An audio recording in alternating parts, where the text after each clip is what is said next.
Omniscient Reader's Viewpoint. Kabanata 20. Episode 5, Tagapangalaga ng Anino, 2. Maganda ang laban ng grupo. Medyo nakakagulat talaga. Lalo na sina Lee Hyun-sung at Jung Hee-won na lumapit kasama ko, sila ay talagang mahalaga. Natural na nahati ang laban, ang 3 sa amin sa harapan at ang 3 sa likuran. Hindi pa lumipas ang 1 minuto mula nang magsimula ang laban, ilan sa mga ground rat ay nahuli na sa lupa na may mga liig na tinaga. Nakatakbo si Lee Hyun-sung laban sa isa pang ground rat, pinunasan ang pawis sa kanyang noo at nagsabi, "Sa tingin ko ay makakaligtas ako." Kapag pinataas nila ang kanilang kabuuang stats, hindi naman ganoon kahina ang lahi ng tao. Gayunpaman, ang mentalidad ni Lee Hyun-sung ay talagang espesyal sa mundong ito. Hindi normal para sa isang tao na maging ganito kasaya kapag nakakaharap ng mga halimaw. May dahilan kung bakit tinawag siyang Steel Sword sa hinaharap. Subalit ang mas kahangahangang tao ay si Jung Hee-won. Mas simple pala ang pattern kaysa sa akala ko.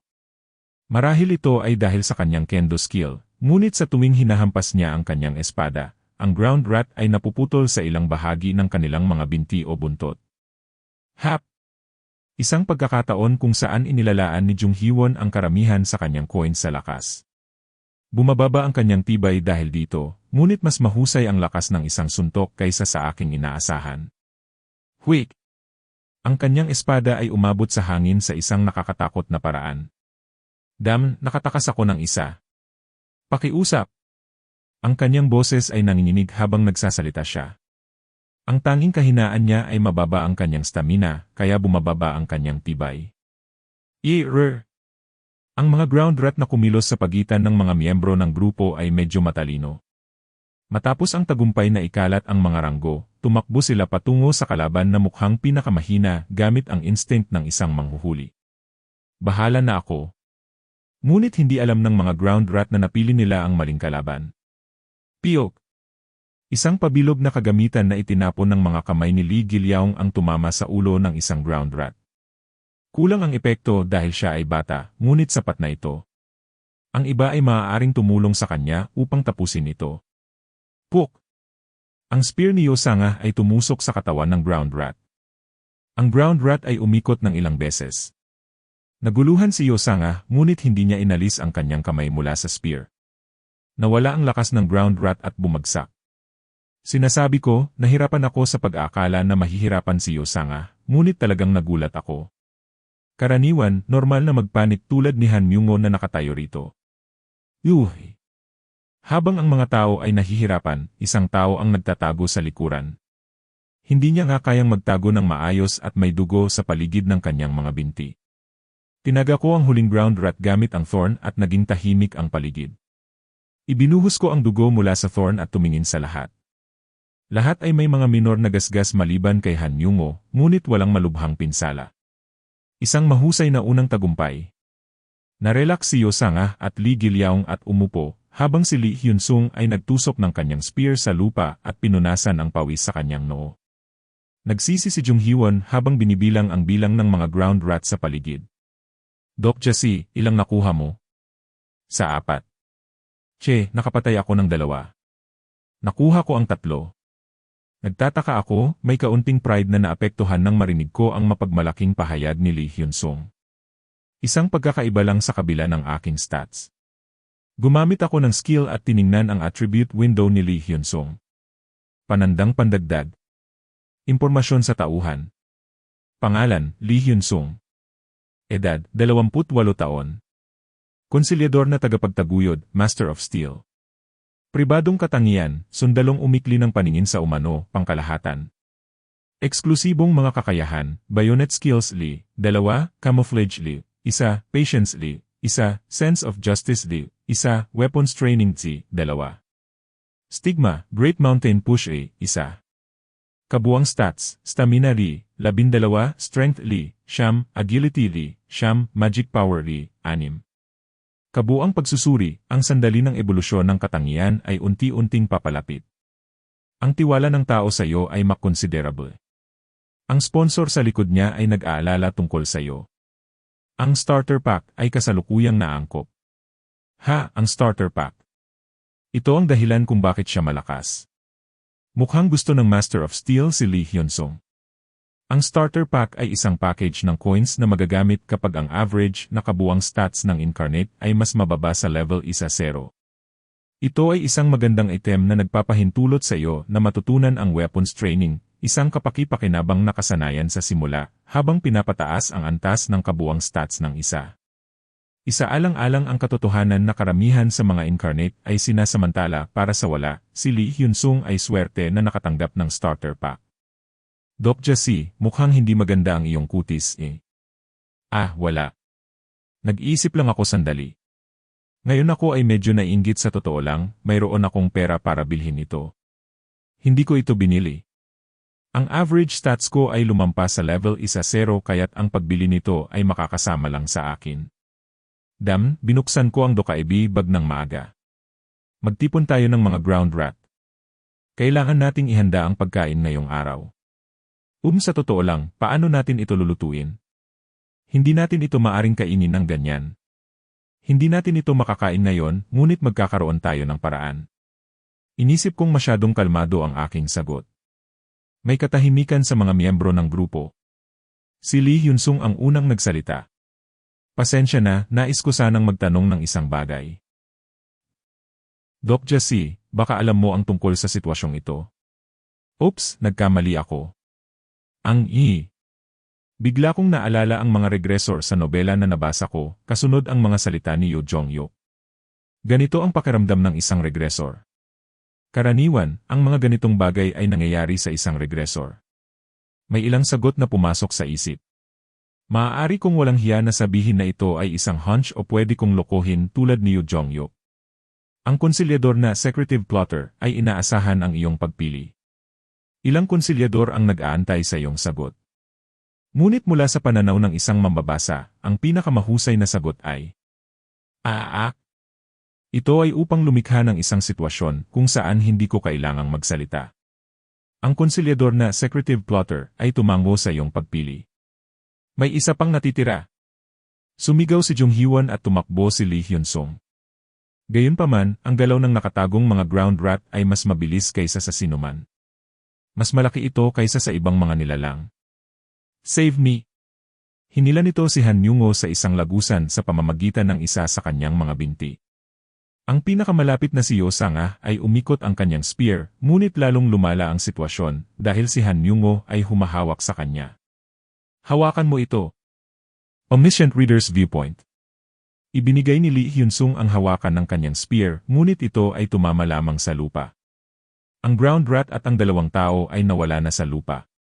Ang konsilyador na Prisoner of the Golden Headband ay nagalit sa taong ito. Sumabog si Jung Hee-won. Alam kong magkakaroon ako ng cancer dahil sa tiyahin na yon. Paumanhin. Huli na ako. Nagsalita si Lee Hyun-sung sa isang malungkot na boses. Pinisil ko ang kanyang balikat upang ipakita na okay lang. Walang makakagawa ng anuman. Dapat ba tayong humabol sa kanila? Tumingin ako sa butas kung saan sila nawala. Hindi ito ordinaryong butas. May isang ugnayan ng enerhiya sa paligid nito. Ang kadiliman ay nagbigay ng isang malungkot na pakiramdam. Umurong ako sa likuran at binuksan ang aking smartphone. Mayroon na lamang 5% na baterya. Sa madaling araw, nakipagpalitan ako ng isang baterya para sa pagkain sa isang tao mula sa marginalized group. Ang iyong bilis ng pagbabasa ay tumaas dahil sa epekto ng eksklusibong katangian. Makalipas ang ilang sandali, nahanap ko ang nais na daanan.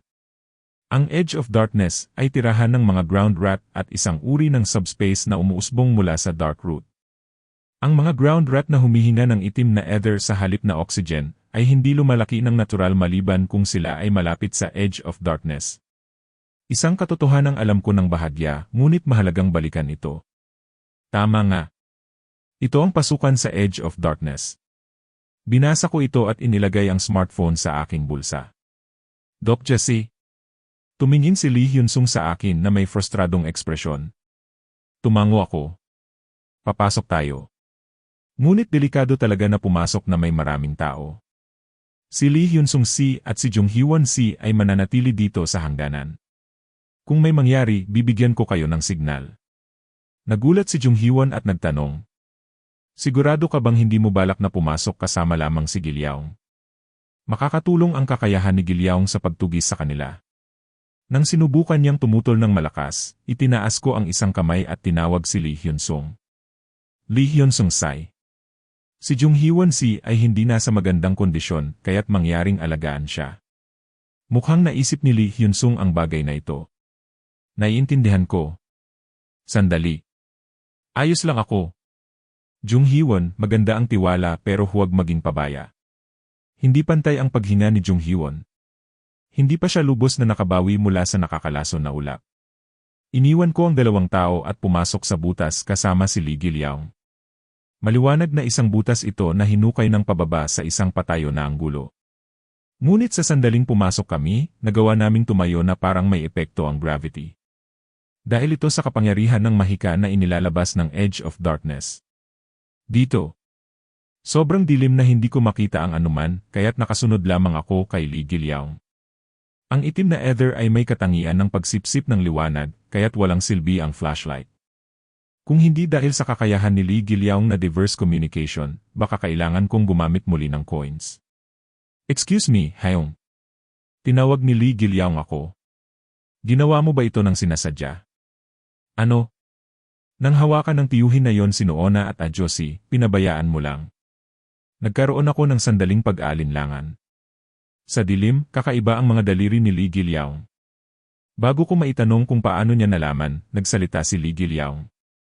Sa oras na yon, tiningnan ko ang mukha ni Hyung. Pinapanood niya ako kahit sa mga maikli na sandali. Napakabagsik na bata. Hindi ito maganda na magtago sa isang taong kasing bilis niya. Tama yon. Ang sagot ay nakakatakot at nagpasabog ng mensahe sa aking isipan. Totoo, ito ay isang palabas para sa mga constellations. Ang mga constellation ng ganap na kabutihan ay naguguluhan sa iyong kalupitan. Ang constellation secretive plotter ay pinipisil ka ng kumikinang na mga mata. Bakit mo yon ginawa? Dahil sa ugali ng mga ground rat. Nagpa siya akong tumugo ng tapat. May ugali ang mga ground rat na itinatago ang kanilang mga nahuli sa parehong lugar ng kanilang kayamanan. Hindi lang pagkain. Maraming bagay na mukhang bihira ang nakokolekta. Halimbawa, isang item. Gayunpaman, ang mga daanan ay masyadong komplikado na hindi ito matutukoy maliban kung susundan ko ang kanilang landas ng direkta. Tahimik si Lee Gilyaong sa loob ng ilang sandali.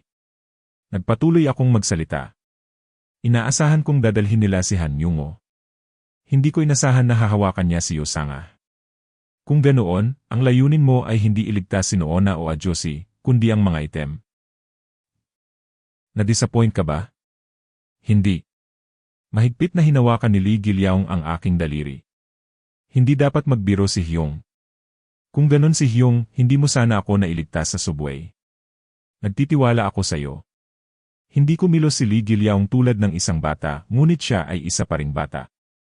Hindi alam ni Lee Gilyaong. Ang maging mature at ang maging adult ay ganap na magkaibang bagay. Ang ilang constellations ay naantig sa luha. 200 coins ang nasponsor. Sa mundong ito, may mga masamang matatanda na samantalahin ang ganitong uri ng pagkabata.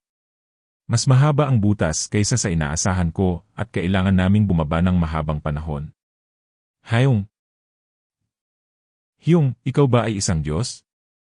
Ano? O ikaw ang pangunahing tauhan? Minsan, ang mga bata ay nagtanong ng matalim na mga katanungan. Ito ay dahil nabubuhay sila sa isang mundong hindi malinaw ang pagkakaiba sa pagitan ng mga kwento at katotohanan. Hindi alam ni Lee Gilyaong ng eksakto kung ano ang kahulugan ng kanyang tanong. Hindi ako pangunahing tauhan. Sa halip, laging naiinggit ako sa pangunahing tauhan. Ngunit may alam ka pa rin tungkol sa mundong ito. Naisip ako sandali bago sumagot. Tama iyon. Kaya't magtatanong ako ng isang bagay. Sasagutin ko ito kung maaari.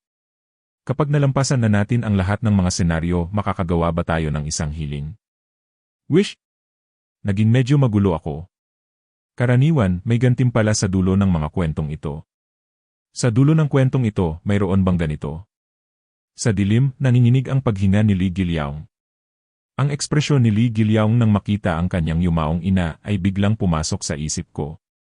Ang mga nakapag-adjust sa mundong ito ay nagdusa dito sa iba't ibang paraan. Ang ilan ay nababaliw, ang ilan ay nagiging mga fanatic, at ang ilan ay may hindi makatwirang optimismo. Mayroon. Nagpasalamat akong madilim ang lugar na ito. Dahil hindi nakikita ni Lee Gilyaong ang aking mukha ngayon. Malapit na tayo, Yung. Ang paligid na itim na ether ay mabilis na humihigpit. Ito ay patunay na malapit na ang dark root. Naging tensyonado ako at hinawakan ang thorn. Ang ilang constellations ay humihingal. Narinig ko ang tunog ng mga ground rat mula sa ilang bahagi sa ilalim ng lupa. Habang papalapit ang tunog, mabilis na lumawak ang pakiramdam ng espasyo. Nakakita ako ng ilaw sa dilim na parang may nagpasindi ng apoy. Pagkatapos ay nakita ko ang isang sirasirang kahon sa kabila ng ilaw na iyon. Sa sandaling nakumbinsi akong nakarating ako sa tamang lugar, nagring ang mga mensahe sa aking tainga. Nakapag-update ang sub-senaryo. Napasok mo ang Ground Rat's treasure trove.